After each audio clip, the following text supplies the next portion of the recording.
Hi Junior Book Club and welcome back. We have done 3 chapters of Percy Jackson and the Lightning Thief so far, and today we are going to do chapter 4. It is called My Mother Teaches Me Bullfighting. A couple of things before we start. On the website where you are finding this video, we also have a mythology escape room from another library. And that might be kind of cool for you to go check out, since this book is all about mythology, even though we're not quite there yet. You can know that from reading the back. So that might be something fun for you to go do today, or that might even be the activity that I link down below for today instead of questions. You guys might like that even better. So again, if you have this book at home, or if you've got it on e-reader and you would like to read chapter 5 for next week, all you have to do is record it, upload it to YouTube, have a parent upload it to YouTube, make sure it's unlisted, and then have a parent email me the link, and you can read the next chapter for next week. If not, you have to keep listening to me, and I know you guys don't like to do that, so it's totally up to you. For today, we're going to read My Mother Teaches Me Bullfighting, Chapter 4. We tore through the night along dark country roads. Wind slammed against the Camaro. Rain lashed the windshield. I didn't know how my mom could see anything, but she kept her foot on the gas. Every time there was a flash of lightning, I looked at Grover sitting next to me in the back seat, and I wondered if I'd gone insane or if he was wearing some kind of shag carpet pants. But no, the smell was one I remembered from a kindergarten field trip to the petting zoo. Lanolin, like from wool. The smell of a wet barnyard animal. All I could think to say was, "So you and my mom know each other?"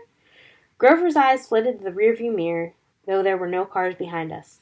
"Not exactly," he said. "I mean, we've never met in person, but she knew I was watching you." "Watching me?" "Keeping tabs on you, making sure you were okay.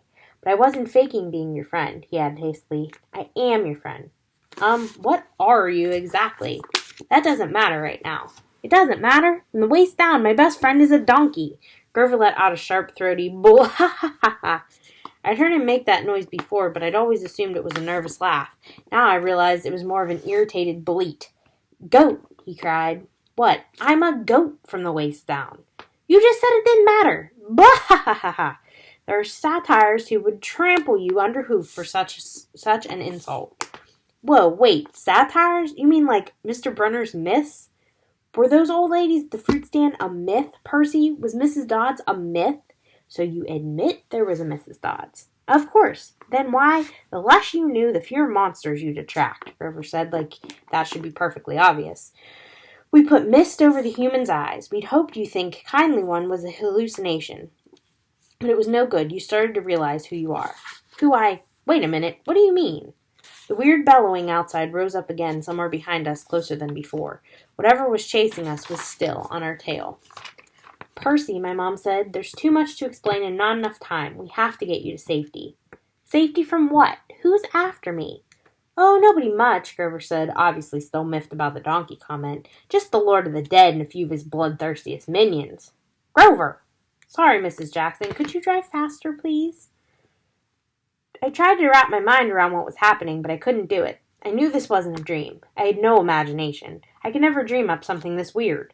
My mom made a hard left. We swerved onto a narrow road, racing past darkened farmhouses and wooden hills, and pick-your-own-strawberry signs and white picket fences. "Where are we going?" I asked. "The summer camp I told you about." My mother's voice was tight. She was trying for my sake not to be scared. "The place your father wanted to send you." "The place you didn't want me to go?" "Please, dear," my mother begged. "This is hard enough. Try to understand. You're in danger." "Because some old ladies cut yarn?" "Those weren't old ladies," Grover said. "Those were the fates. Do you know what it means? The fact they appeared in front of you? They only do that when someone's about to die." "Whoa. You said you." "No, I didn't. I said someone." "You meant you, as in me." "I meant you like someone, not you. "Boys," my mom said. She pulled the wheel hard to the right, and I got a glimpse of a figure she'd swerved to avoid, a dark, fluttering shape now lost behind us in the storm. "What was that?" I asked. "We're almost there," my mother said, ignoring my question. "Another mile. Please, please, please." I didn't know where there was, but I found myself leaning forward in the car, anticipating wanting us to arrive. Outside, nothing but rain and darkness, the kind of empty countryside you get way out on the tip of Long Island. I thought about Mrs. Dodds and the moment when she changed into that thing with pointed teeth and leathery wings. My limbs went numb from the delayed shock. She really hadn't been human. She'd meant to kill me. Then I thought about Mr. Brunner and the sword he had thrown me. Before I could ask Grover about that, the hair rose on the back of my neck. There was a blinding flash, a jaw-rattling boom, and our car exploded. I remember feeling weightless, like I was being crushed, fired, and hosed down all at the same time. I peeled my forehead off the back of the driver's seat and said, "Ow!" "Percy," my mom shouted. "I'm okay." I tried to shake off the daze. I wasn't dead. The car hadn't really exploded. We'd swerved into a ditch. Our driver's side door was wedged in the mud. The roof had cracked open like an eggshell, and rain was pouring in. Lightning. That was the only explanation. We'd been blasted right off the road. Next to me, in the back seat, was a big, motionless lump. Grover! He was slumped over, blood trickling from the side of his mouth. I shook his furry hip, thinking, "No, even if you are half barnyard animal, you are my best friend, and I don't want you to die." Then he groaned. "Food," and I knew there was hope. "Percy," my mother said, "we have to—" Her voice faltered. I looked back. In a flash of lightning through the mud-spotted rear windshield, I saw a figure lumbering toward us on the shoulder of the road. The sight of it made my skin crawl. It was a dark silhouette of a huge guy, like a football player. He seemed to be holding a blanket over his head. His top half was bulky and fuzzy. His upraised hand made it look like he had horns. I swallowed hard. "Who is—" "Percy," my mother said, deadly serious. "Get out of the car." My mother threw herself against the driver's side door. It was jammed shut in the mud. I tried mine, stuck too. I looked up desperately at the hole in the roof. It might have been an exit, but the edges were sizzling and smoking. "Climb out the passenger side," my mother told me. "Percy, you have to run. Do you see that big tree?" "What?" Another flash of lightning, and through the smoke hole in the roof I saw the tree she meant, a huge White House Christmas-sized pine tree at the crest of the nearest hill. "That's the property line," my mom said. "Get over that hill and you'll see a big farmhouse down in the valley. Run and don't look back. Yell for help. Don't stop until you reach the door." "Mom, you're coming too." Her face was pale, her eyes as sad as when she looked at the ocean. "No," I shouted. "You are coming with me. Help me carry Grover." "Food," Grover moaned a little louder. The man with the blanket on his head kept coming towards us, making his grunting, snorting noises. As he got closer, I realized he couldn't be holding a blanket over his head because his hands, huge meaty hands, were swinging at his sides. There was no blanket, meaning the bulky, fuzzy mass that was too big to be his head was his head, and the points that looked like horns? "He doesn't want us," my mother told me. "He wants you. Besides, I can't cross the property line." "But we don't have time, Percy. Go, please." I got mad then. Mad at my mother, at Grover, the goat, at the thing with the horns that was lumbering towards us slowly and deliberately like a bull. I climbed across Grover and pushed the door open into the rain. "We're going together. Come on, Mom." "I told you. Mom, I'm not leaving you. Help me with Grover." I didn't wait for her answer. I scrambled outside, dragging Grover from the car. He was surprisingly light, but I couldn't have carried him very far if my mom hadn't come to my aid. Together we draped Grover's arms over our shoulders and started stumbling uphill through the wet, waist-high grass. Glancing back, I got my first clear look at the monster. He was 7 feet tall, easy, his arms and legs like something from the cover of Muscle Man magazine, bulging biceps and triceps and a bunch of other steps all stuffed like baseballs under vein-webbed skin. He wore no clothes except underwear. I mean, bright white Fruit of the Looms, which would have looked funny except for the top half of his body was so scary. Coarse brown hair started around his belly button and got thicker as it reached his shoulders. His neck was a mess of muscle and fur leading up to his enormous head, which had a snout as long as my arm, snotty nostrils with a gleaming brass ring, cruel black eyes and horns, enormous black and white horns with points you just couldn't get from an electric sharpener. I recognized the monster all right. He had been in one of the first stories Mr. Brunner told us, but he couldn't be real. I blinked the rain out of my eyes. "That's Pasiphae, I don't know if I'm saying these right. Pasiphae's son," my mother said. "I wish I'd known how badly they wanted to kill you. But he's the Don't say his name," she warned. "Names have power." The pine tree was still way too far, 100 yards uphill at least. I glanced behind me again. The bull man hunched over our car, looking in the windows. Or not looking, exactly. More like snuffling, nuzzling. I wasn't sure why he bothered, since we were only about 50 feet away.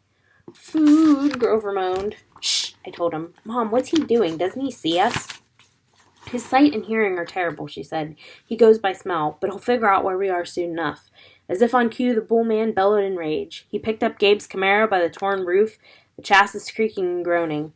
He raised the car over his head and threw it down the road. It slammed into the wet asphalt and skidded in a shower of sparks for about half a mile before coming to a stop, and the gas tank exploded. "Not a scratch," I remembered Gabe saying. Oops. "Percy," my mom said, "when he sees us, he'll charge. Wait until the last second, then jump out of the way, directly sideways. He can't change directions very well once he's charging. Do you understand?" "How do you know all this?" "I've been worried about an attack for a long time. I should have expected this. I was selfish keeping you near me."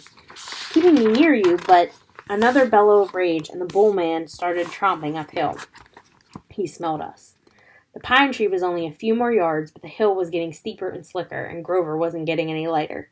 The bull man closed in. Another few seconds, and he'd be on top of us. My mother must have been exhausted, but she shouldered Grover. "Go, Percy. Separate. Remember what I said." I didn't want to split up, but I had the feeling she was right. It was our only chance.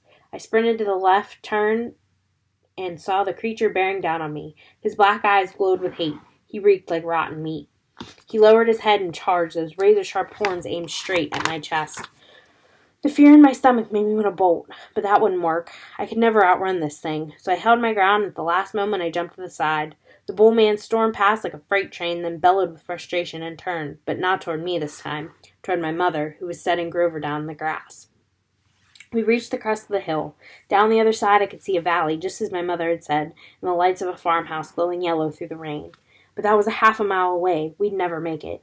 The bull man grunted, pawing the ground. He kept eyeing my mother, who was now retreating slowly downhill, back toward the road, trying to lead the monster away from Grover. "Run, Percy," she told me. "I can't go any further. Run." But I just stood there, frozen in fear as the monster charged her. She tried to sidestep, as she told me to do, but the monster had learned his lesson. His hand shot out and grabbed her by the neck, and she tried to get away. He lifted her as she struggled, kicking and pummeling the air. "Mom!" She caught my eyes, managed to choke out one last word. "Go." Then, with an angry roar, the monster closed his fist around my mother's neck, and she dissolved before my eyes, melting into light, a shimmering golden form as if she were a holographic projection. A blinding flash, and she was simply gone. "No!" Anger replaced my fear. Newfound strength burned in my limbs, the same rush of energy I'd gotten when Mrs. Dodds grew talons. The bull man bore down on Grover, who lay helplessly in the grass. The monster hunched over, snuffling my best friend as if he were about to lift Grover up and make him dissolve too. I couldn't allow that. I stripped off my red rain jacket. "Hey," I screamed, waving the jacket, running to one side of the monster. "Hey, stupid, ground beef." "Rawr!" The monster turned toward me, shaking his meaty fists. I had an idea. A stupid idea, but better than no idea at all. I put my back to the big pine tree and waved my red jacket in front of the bull man, thinking I'd jump out of the way at the last moment. But it didn't happen like that. The bull man charged too fast, his arms out to grab me whichever way I tried to dodge. Time slowed down. My legs tensed. I couldn't jump sideways, so I leapt straight up, kicking off from the creature's head, using it as a springboard, turning in midair and landing on his neck. How did I do that? I didn't have time to figure it out. A millisecond later, the monster's head slammed into the tree, and the impact nearly knocked my teeth out. The bull man staggered around, trying to shake me. I locked my arms around his horns to keep from being thrown. Thunder and lightning were still going strong. The rain was in my eyes. The smell of rotten meat burned my nostrils. The monster shook himself around and bucked like a rodeo bull. He should have just backed up into the tree and smashed me flat, but I was starting to realize that this thing only had one gear, forward. Meanwhile, Grover started groaning in the grass. I wanted to yell at him to shut up, but the way I was getting tossed around, if I opened my mouth, I'd bite my own tongue off. "Food," Grover moaned. The bull man wheeled toward him, pawed at the ground again, and got up, ready to charge. I thought about how he'd squeezed the life out of my mother, made her disappear in a flash of light, and rage filled me like high-octane fuel. I got both hands around one horn and pulled backwards with all my might. The monster tensed, gave a surprised grunt, then snap! The bull man screamed and flung me through the air. I landed flat on my back in the grass. My head smacked against a rock. When I sat up, my vision was blurry, but I had a horn in my hand, a ragged bone weapon the size of a knife. The monster charged. Without thinking, I rolled to one side and came up kneeling. As the monster barreled past, I drove the broken horn straight into his side, right up under his furry rib cage. The bull man roared in agony. He flailed, clawing at his chest, then began to disintegrate, not like my mother in a flash of golden light, but like crumbling sand, blown away by chunks in the wind, the same way Mrs. Dodds had burst apart. Lost my place. The monster was gone. The rain had stopped. The storm still rumbled, but only in the distance. I smelled like livestock, and my knees were shaking. My head felt like it was splitting open. I was weak and scared and trembling with grief. I'd just seen my mother vanish. I wanted to lie down and cry, but there was Grover, needing my help, so I managed to haul him up and stagger down into the valley towards the lights of the farmhouse. I was crying, calling for my mother, but I held on to Grover. I wasn't going to let him go. The last thing I remembered is collapsing on a wooden porch, looking up at a ceiling fan circling above me, moss flying around a yellow light, and the stern faces of a familiar-looking bearded man and a pretty girl, her blonde hair curled like a princess's. They both looked down at me, and the girl said, "He's the one. He must be." "Silence, Annabeth," the man said. "He's still conscious. Bring him inside." So that is the end of chapter 4. We are just getting to the good part. So if you would like to read chapter 5, remember, I gave you the rules at the beginning. You can do that. If not, we're going to continue to do it this way online until we are able to be back in person. Again, we don't know when that is, but we still get to do this and we still get to read together. Go down and do the escape room. That's down below here now. Hopefully it's fun. Hopefully you think it's fun. And we will see you back at the library as soon as we can.